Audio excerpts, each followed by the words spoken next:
All right, Shalom. I'm going to give all praises unto Yahawah, BAHASHAM, YAHAWASHI, BAHASHAM, QADASH. I want to give double honors unto the apostles and elders of Great Millstone. Blessings unto the elect of Yasha, which consists of the so-called Negroes, Latinos, and Native Americans. And blessings and salutations unto the hopeful elect out there enduring His truth across the four corners of the earth.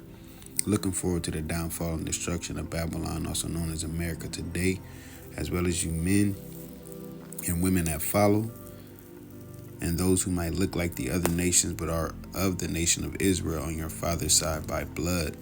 All right, and just jumping into a quick lesson, dealing with day-to-day exercise in a sense. I was watching a video, which I'll put the video in the description, of a brother that had put up pretty much a motivational video. And within that video, you had this precept, right? And I'll go ahead and read it. Ecclesiastes 5:7, it says, "Make no tarrying to turn to the Lord, and put not off from day to day. For suddenly shall the wrath of the Lord come forth, and in thy security thou shalt be destroyed and perish in that day of vengeance." And as the scriptures say, we lay our treasures up in heaven. All right, so the work that we do is investing into those treasures, into that security. All right, and as it said, make no tarrying to turn to the Lord. Even ones who might be straddling the fence. I'm gonna do this first and do that and do this. Hey, don't put off day from day. It said, "For suddenly shall the wrath of the Lord come forth." Things could just pop off, and what you was meant to learn, or what you was meant to get or understand or take hold of, you might not have that opportunity anymore. Hey, that's a precept in itself. Man, let me grab that. I think it's a couple chapters. It might be the previous chapter. Ecclesiastes 4:20, it says, "Observe the opportunity and beware of evil." Right? Look at the times that we're in. Okay? The world is constantly talking about war. All right? They're comfortably talking about implanting, C-hips into humans. All right? Which is a major prophecy pursuant to Revelations, the 13th chapter. Okay? So that's being aware of evil. The love of many waxing cold. How people are starting to pick sides. I would say pick sides even more. Worry more about themselves or their family, and just not as sociable. Or I don't even want to say sociable.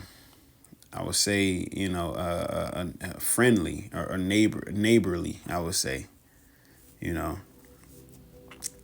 and it's only going to get worse, right? It says, "And be not ashamed when it concerneth thy soul." And hey, this does concern our soul. All right, with the things that's going on in the world concern our soul.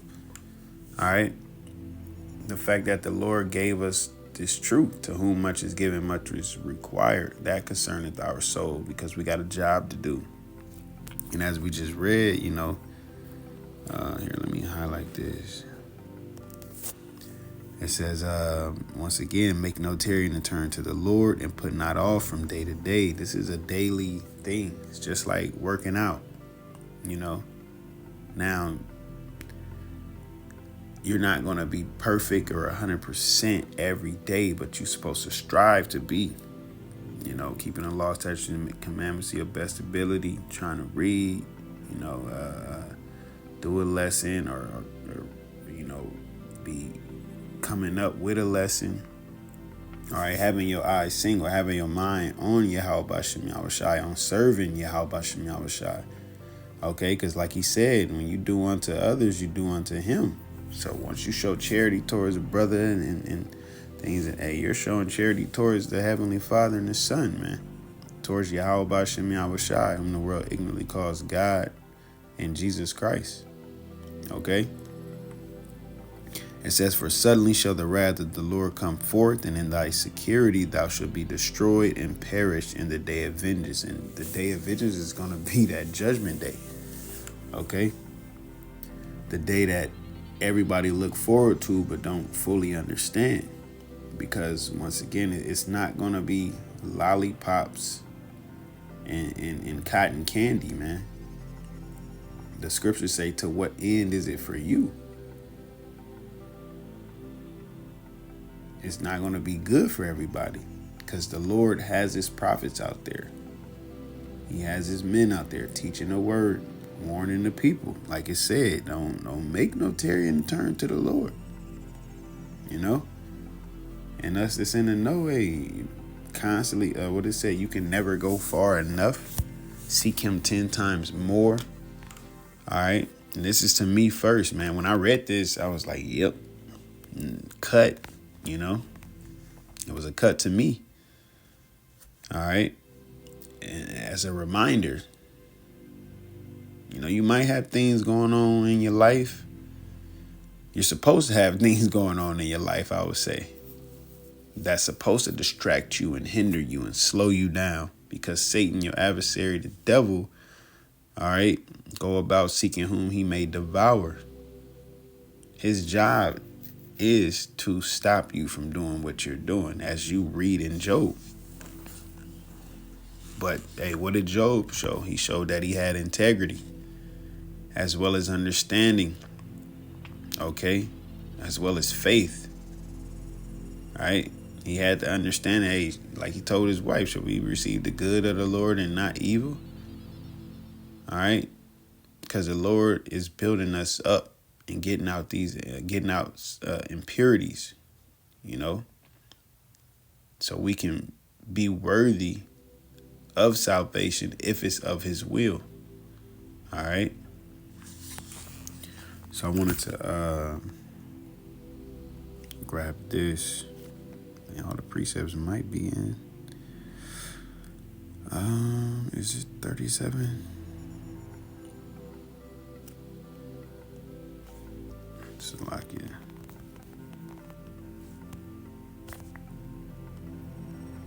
$19 and 1. This is Ecclesiastes 19 and 1. It says, a laboring man that is given to drunkenness shall not be rich. Right? Why? Because he's working and he's spending all his money. He's wasting all his money, rather, right, on drunkenness. So how can he save money? It says, and he that contenteth small things shall fall by little and little. So if you rejecting or putting off small things, you'll fall little by little. Okay? Especially when it comes into serving the Lord. That's why you got to meditate upon the scriptures day and night. You know? Situations you go through, filter through the scriptures. Okay? And that's going to be the beautiful thing about the new covenant. That's going to be your first thought. You know, this flesh is what try to throw you off at times. Have a crazy ass thought about a situation, you know. Now you feeling convicted or guilty or, you know, unworthy. New covenant is going to squash all of that, man. Okay. But even going back, and if we go back into the Ecclesiastes, the 5th chapter, it speaks about not here. Let me get it. If I go up a little bit, Ecclesiastes 5 and 5, it says, concerning propitiation, be not without fear to add sin unto sin. And say not, his mercy is great, he will be pacified for the multitudes of my sins. For mercy and wrath come from him, and his indignation rested upon sinners. So we do go through things, all right, and the Lord puts us through things that he know we can handle, right? So it's up to us to really strive for the mastery, strive to be perfect as the Lord is perfect. Now, will we be perfect? No, not yet. Okay. But how far do you know you can go, or how much you know you can do if you don't even strive for it or fight for it, man? All right, you doing push-ups and you just got in your mind set, I can only do 20. And you do 20 and your muscles really don't grow from doing 20. You know, you got to test it out in a sense. All right. So I just really wanted to get into that, man. You know, of course, we get to the end.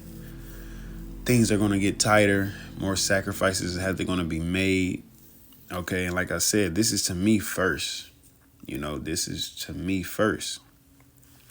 And you're going to have to choose, you know, what's important and what's not.